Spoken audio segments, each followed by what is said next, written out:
It's time for the one and only, the premier, the only official podcast of Pro Rodeo.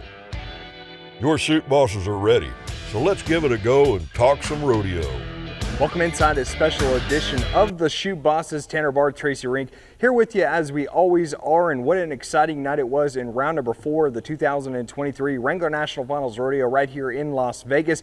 It's moving and shaking time inside those PRCA Ram World standings. If you want to have a chance at a gold buckle, Tracy, it's now or never. And last night we saw a few contestants put that on full display and, make their mark inside those world standings. Yeah, I mean, Kai Hamilton's now first in the bull riding standings. He's trying to win his first of his career. He's 4 for 4 on rides. Exceptional NFR so far for him. Tie down roper Shad Mayfield had to have a win if he had any shot. I mean, it's a long shot, but there's things involved. He wins around.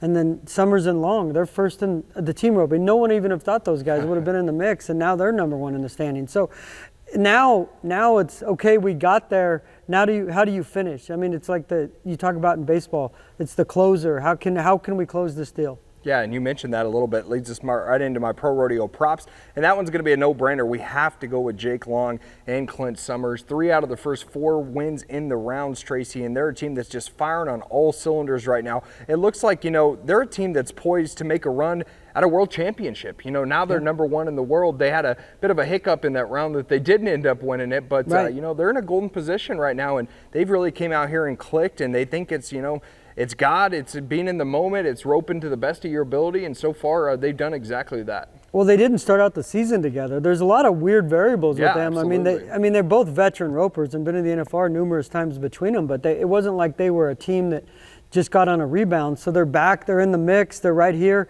And what a story. The story writes itself. The odds of them winning, if you picked that field, they probably wouldn't even have been in the top 5. If you're a betting man. Right, which I'm not. But they're right there, and, more power to them. But like we keep saying, it's momentum. It's what we can do at the NFR. And we were looking up for historical reasons, and I was trying to find out, had guys won 3 out of 4. There's guys that have won several in a row, but 3 out of the first 4 is a little more picky. But, they've done it. They've got great horsepower, and they feel confident, and that's what matters out there in that Thomas Mack Arena. Yeah, and the championship mentality is the thing that's really important here in Vegas. Guys that have been there and done that. So what I want to watch tonight in the team roping is Junior Nagata and Caleb Jurger's going to make their move. Yeah. Because they're at a point right now, they've got to move if they want to make it 3 straight. Right, and they've always done well at the NFR. They haven't had a great NFR so far, and they've always done well. They've lost some world titles, but it's not necessarily because they rope poorly. Slipped a leg last night as well. Right, so, now it's now or never, because at some point you start losing $30,000 in the standings, especially if it's Summers and Long. It just becomes too much to catch up, because not only are you losing on the rounds, you're losing in the average. And I know we keep saying that, but if you don't go in the top 3 in the average, your chances of winning the world start just decreasing exponentially. Yeah, no doubt about it. Let's flip the script, go back top of the rodeo lineup. We'll go with the bareback riding. And finally, we see Leighton Berry make his big impact, Tracy. He has placed in 3 out of the first 4 rounds, but it's been in that 4, 5, and 6 hole. And last night, he gets a big chunk of change. He wins, over $30,000, a big ride there for Leighton Berry. And he's still right in the hunt. Keenan Hayes obviously has a pretty comfortable lead.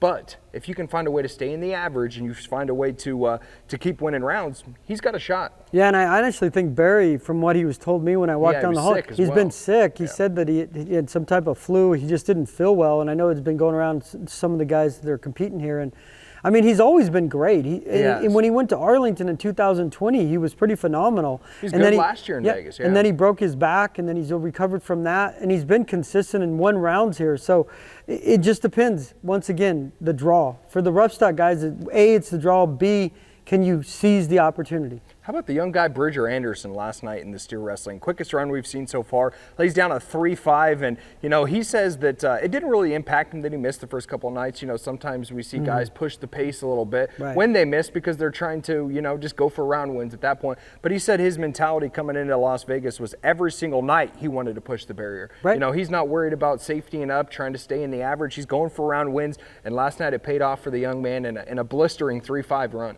Right, and that's what makes the NFR so unique is some of these guys Everyone has a different they need mentality. to stay in the average if they want to win a world title. And there's other guys that are just treating it as one-headers every night because they know they're not going to win the world title. And when you have almost $31,000 up for grab each night, why wouldn't you? I mean, you just go for broke. And Anderson hadn't been to the NFR since 2020 in Arlington. And he came back out of the woodwork this year and had a great year. He's from North Dakota. And like I said, it's just so different than a lot of sports, because we have guys that do well and then they come to the biggest stage and do even better. The guys you just wouldn't anticipate winning rounds. And one of those guys, we talked a little bit about guys that go for go-round wins. I chatted with Shad Mayfield tonight. He won the round, just edged out Riley Webb by 0.3 of a second. He tells me he's a go-round roper. Shad's one of those guys, when he won his world title in 2020, everything kind of clicked. He maybe didn't have the NFR he wanted to, but with that go-round mentality, Tracy, sometimes it's, go big or go broke, and it paid off for Shad Mayfield last night. We kind of got to see what Money Mayfield's all about inside the Thomas & Mack. I mean, he's so talented. There's no question. The guy's had a 6.5 to tie the NFR record. NFR record, and 6.5 here is phenomenally fast. Yeah. I mean, when you see that stuff in person, it's amazing how fast those guys are roping. Yeah, absolutely. And that's what he does. I mean, and it's kind of like a boxer. Like, if that's what you do and that's your kind of your rhythm and what you do, you just stick with it.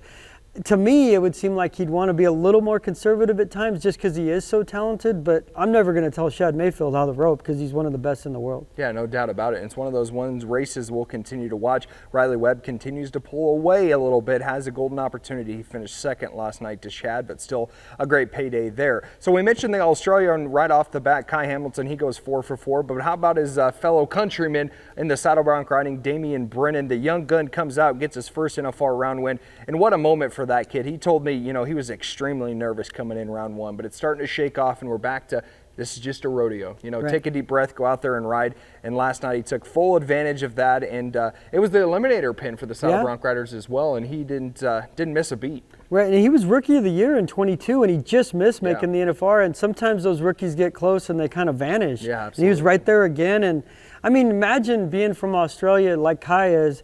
I mean, this is the pinnacle of rodeo, to compete in the PRCA. He mentioned that, and then you win at the highest level. It's one thing to qualify, but then you check it off your box, because there's guys that come here that never win rounds. They come several years and never win rounds. 100%. Or they go years in between and don't win rounds. I mean, that's why it's such a big deal. So I can't imagine the high he felt when you see that score and you've won a round and your fellow countryman wins on the same night. Yeah, and Kai was pumped up for him. You see the Australian flags flying in the arena here at the Thomas & Mack. They have a ton of representation, and a lot of people love some of those Australian bull riders, no doubt about that. And the accents, come on. Exactly. And no doubt about that, Tracy. And we wrap things up with our barrel racing. Sissy Wind, maybe didn't have the round she wanted in round 2 and 3, but she's bounced back. She's won 2 out of the 4 rounds. Going to be tough for anyone to catch Brittany Posey Tanasi, though. Yeah, I mean, Brittany's just so consistent. She had such a record-breaking, phenomenal year, and as long as she stays consistent and picking up checks here and there, I think she's probably going to win it, which that's great for her. But